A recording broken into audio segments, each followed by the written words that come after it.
বিয়াদব মহিলা, কোনো দোষ করিনি আমি। আমি উনাকে উনি যেভাবে বলে সেইভাবে কাজ করি, সম্মান করি। কিভাবে ধাক্কা দিয়ে বলতেছে কি এই বিয়াদব মহিলা, বাজে মহিলা। আমাদেরকে লাঠি দিয়ে দিতে চায়, ঘাটা ধাক্কা দিয়ে বের করতে চায়। 5 মিনিট দেরি হওয়াতে এই বেটা নামাজি হয়ে গেছে বেটা।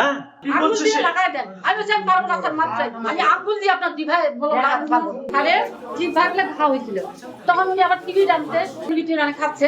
পরে বাচ্চাকে দ্বারা একটা মলম আনাইলো। উনার কিন্তু ভাইস্তা ডাক্তার, ঢাকায় থাকে, বড় ডাক্তার, ঢাকা মেডিকেল থেকে পাস করছে। তখন একটা কি বলে লিখে দিচ্ছে, ওইটা রাজা কিনে আনলো। তখন ওইটা এখন দেখি সিরিয়া মলমটা লাগাই দেয়। তা আমি মনে করছি যে মলমটা ঘরে লাগাই দিব। আমাকে বলছে আঙুল দিয়ে লাগাই দেন, আঙুল দিয়ে লাগাই দেন। আমি বলছি আমি পারবো না স্যার, মাপ চাই। আমি আঙুল দিয়ে আপনার জিভায় বলো লাগাতে পারবো। বলতেছে এই বিয়াদব মহিলা, কোনো দোষ করিনি আমি। আমি উনাকে উনি যেভাবে বলে সেইভাবে কাজ করি, সম্মান করি। উনার বিপক্ষ কথা বলি না। ওই যে আমার স্বামী উদ্যোগ করেনি, এখন বলতেছে এই বিয়াদব মহিলা, খবর শুনে আসবে না। আপনার জন্য আমি অ্যাক্সিডেন্ট হতে দিচ্ছি, আমার জন্য বলে উনি অ্যাক্সিডেন্ট হতে দিচ্ছিল। উনি আমার জন্য কেন অ্যাক্সিডেন্ট হবে? উনি আমাদের যাচ্ছে, আমি কি উনার সাথে ছিলাম, ধাক্কা দিয়েছিলাম। দুনিয়ার মিথ্যা কথা বলে ভাই। আমরা কয় টাকা বেতন পাই? আমাদেরকে অসহায় মানুষ বিলে আমরা আইটি পেটা দিয়ে আইছি। আমরা কি সেরকম সমত যদি আমাদের থাকতো তাহলে কি আমরা এই অফিসে আসতাম নাকি?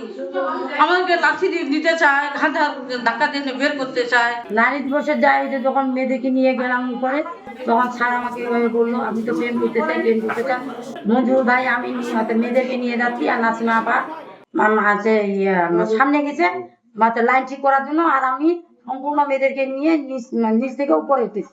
তখন স্যার আমাকে ওইভাবে বললো স্টে সেফের ডাবল লেয়ার প্রোটেকশনই পিরিয়ডের হেভি ফ্লোর দিনগুলোতে আমাকে রাখে নিরাপদে। স্টে সেফ বলার পরে তখন আর কি আমি লাইন গুলা ঠিক করতেছি।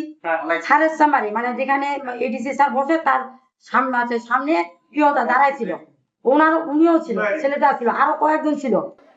তারপরে আমি লাইন গুলা যখন পিছনে গেলাম, নাসিমা আপা ওই মাথায়, আমি ফের ওই মাথায়, ওই মাথা থেকে তখন মেয়েগুলা মাঝখানে ওই যে স্যারের দরজার সামনে মেয়েগুলা আর কি এলোমেলো হচ্ছিল। তা আমি আসি আর কি মেয়েদেরকে ঠিক করতেছি।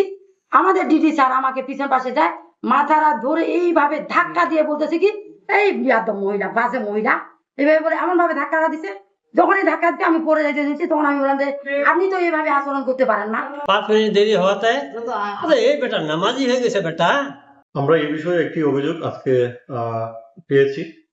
কিছু ভদ্র মহিলা আমার পক্ষে এসে উপস্থিত হয়ে ওনারা একটা মৌখিক অভিযোগ দাখিল করেছেন। আমি তাদেরকে আশ্বস্ত করেছি যে বিষয়টি তদন্তপূর্বক প্রয়োজনীয় পরবর্তী ব্যবস্থা গ্রহণ করা হবে।